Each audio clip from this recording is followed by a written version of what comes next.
Hello and welcome to the interview here on France 24. My guest today is Daniel Kurtzer. He was U.S. ambassador to Egypt from 1997 to 2001. He was then U.S. ambassador to Israel from 2001 to 2005. And he's now a professor of Middle Eastern Studies at Princeton University, where he joins us from. Welcome to the show. Hello, Mark. Mr. Kurtzer, in an opinion piece published in the New York Times recently, you wrote that President-elect Donald Trump's selection of David Friedman as U.S. ambassador to Israel is a serious mistake. I'll just quote from what you said. Mr. Friedman is unqualified for the position, but more important, he holds extreme views on the very issues that he will need to manage as a diplomat. He would be representing not the American people, but a small, extreme minority of Americans who have in mind the interests of a small, extreme minority in Israel. And as a result, you're asking Mr. Trump to withdraw his appointment. Yes, I remain concerned about an appointment of someone who may reflect the views of Mr. Trump, but who is far outside the mainstream of American politics. Both of our major parties and a majority of the American people support a two-state solution. Mr. Friedman has written extensively in an Israeli newspaper that he does not support that. He, in fact, is the president of a foundation that's providing assistance to one of the settlements in the West Bank.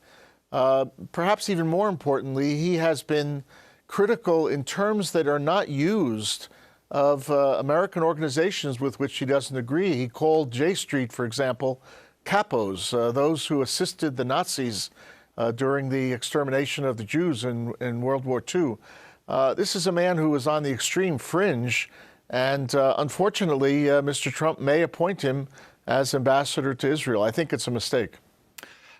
You are worried because, as you said, Mr. Friedman wrote, for example, he refers to what is generally known outside of Israel and even in Israel for some as the West Bank. He refers it to Judea, Samaria. Is this kind of wording that you think is worrisome because it conveys the message that Mr. Friedman and therefore President-elect Trump have this notion that there should not be two states, but only one state? Well, words are very important, and especially if you're going to enter into diplomacy where every word is dissected and taken apart and put back together. But actions are even more important than words. As I said, Mr. Friedman is a contributor to a publication called Arutz Sheva, which reflects the views of the settlers. He's the president of a foundation for supporting the Bet El settlement, which is not one of the settlements that anyone is talking about that would be included in land swaps. He has talked openly about supporting annexation of parts of the West Bank.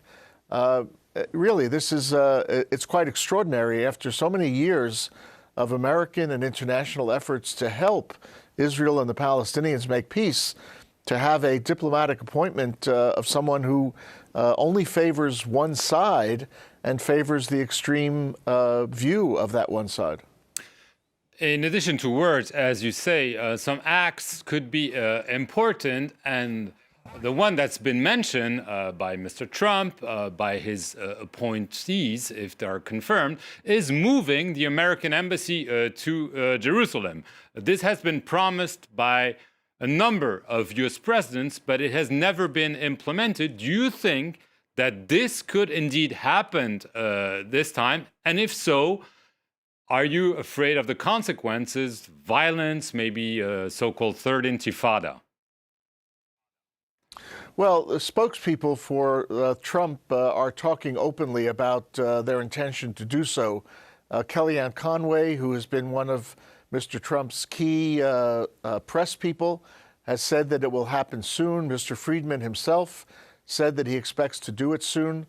You have to take them at their word. Clearly, they have not thought this through. The United States, since 1948, has dealt with the Israeli government in Jerusalem, but has not recognized Jerusalem because it's an issue for final status. more important than even American policy here is Israeli policy. The Israeli government agreed, both in the Oslo Accord and in the subsequent Jordan-Israel peace treaty, that Jerusalem was the subject for negotiations, for discussion with the Palestinians, including Jordan. So for the United States to take a unilateral move, I think, is a terrible mistake, and it could spark violence, not only in Palestine itself, but throughout the Muslim world. There's also word that Mr. Trump will appoint his son-in-law, Jared Kushner, to play a role on this issue.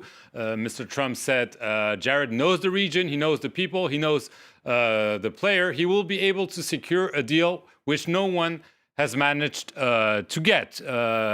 You are a Middle East hand. You've participated in a number of negotiations. Sadly enough, they have not been successful. But are you afraid that someone like Mr. Kushner, who's fairly young and not really an old hand, is appointed to such a prominent position by his father-in-law? Well, the appointment per se, I think, is not a problem. I have an old-fashioned view. I think expertise and experience actually count for something, especially in an area as delicate as diplomacy. So it's not that Mr. Kushner per se is going to be a problem. I just hope that he understands that he's got to study hard, learn the lessons of what did and did not work in the past, bring in some people to the administration on whom he can rely, who've gone through some of these talks, so that he avoids some of the mistakes of the past. This is not a simple matter of buying a hotel or leasing property. This is a complicated, multi-tier conflict that's been going on for a long time. So again, I hope Mr. Kushner can succeed, but I think his chances of success would be immeasurably stronger if he actually relied on some people who had some experience and expertise on the subject. In recent week, we've seen a flurry of activities. Some call it kind of a legacy effort by the Obama administration, especially outgoing Secretary of State John Kerry. We've seen the U.S. abstain on a UN Security Council resolution 2334, which called Israel to immediately cease all settlement activity. We've seen a speech by John Kerry. Some said he wanted to give this speech back in 2014, was prevented from doing so by Barack Obama. My question is the Obama administration doing this way too late? Well, I think both the speech and the U.S. vote in the Security Council were exactly the right thing to do. In terms of substance, the U.S. has opposed settlements consistently since 1967. Every administration, including the current administration, has supported or allowed UN resolutions to pass. Mr. Kerry reflected the views that have been held by Democrats and Republicans for a long time. I think it did come a bit late, however.